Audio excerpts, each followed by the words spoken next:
So today's topic, we're going to talk about how making enemies can motivate you and how making friends can also motivate you.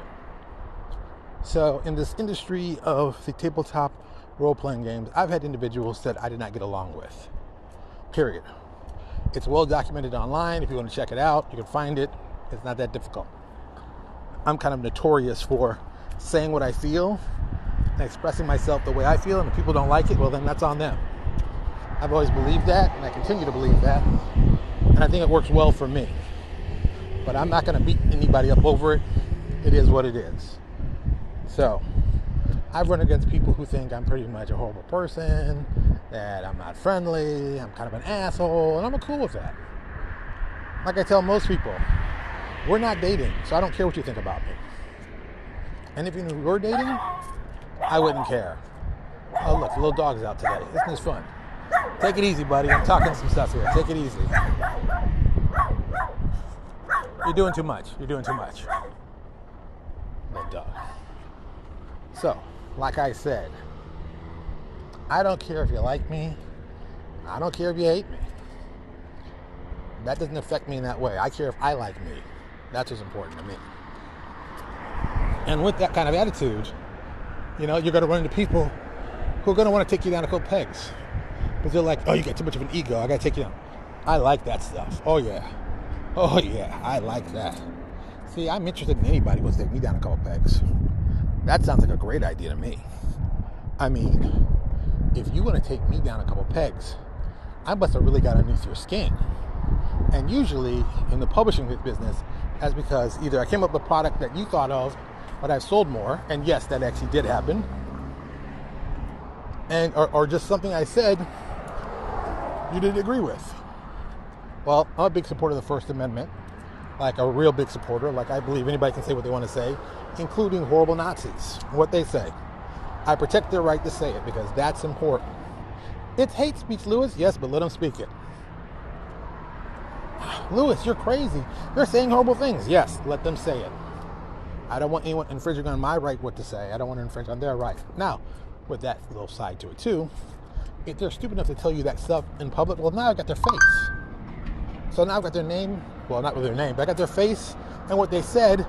And if I see them in the future, or if they come into a store like mine, once they've said what they said, well, I've got their face. Because those kind of people are that kind of brazen and kind of stupid, and they want to say whatever, and they don't think there's any repercussions for saying things. I personally say, let people say what they want to say. If somebody decides, hey, I don't want to serve that person for what they said, hey, that's great. No one stopped you from saying anything, but you also didn't escape the repercussions of what you said. That's how I work. So, as I was saying before, there was an individual that I was dealing with very early on in my career who put out a product similar to the one I put out. Now, here's the thing. When this individual put this product out, I didn't know the product was out. I actually legitimately didn't know. I thought of a cool rule set to do based on some OGL material. I modified it, did some cool stuff, and put it out. And I was a direct competitor to this person. This person then also called me up to tell me he didn't think my product was very good and told me I should take it down. Now, what's funny about that is this has been one of my best-selling products of all times. I put together a better product than he did. He put together something really easy, really simple. I put together something really easy, really simple, but I gave it a cool twist.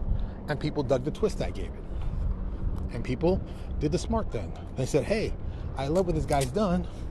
I'm going to give him some money. And that's what happened. I got the money. He didn't sell too well. And that caused a long-term feud between us. Now, without that long-term feud, I wouldn't have been motivated to do a lot of projects that I did. Some of them just to spite this person. I mean, one of my favorite tactics to do, and it's so petty. This is how petty it is. It's incredibly petty. This guy would put a product out, let's say 9 a.m. I'd buy it, boom.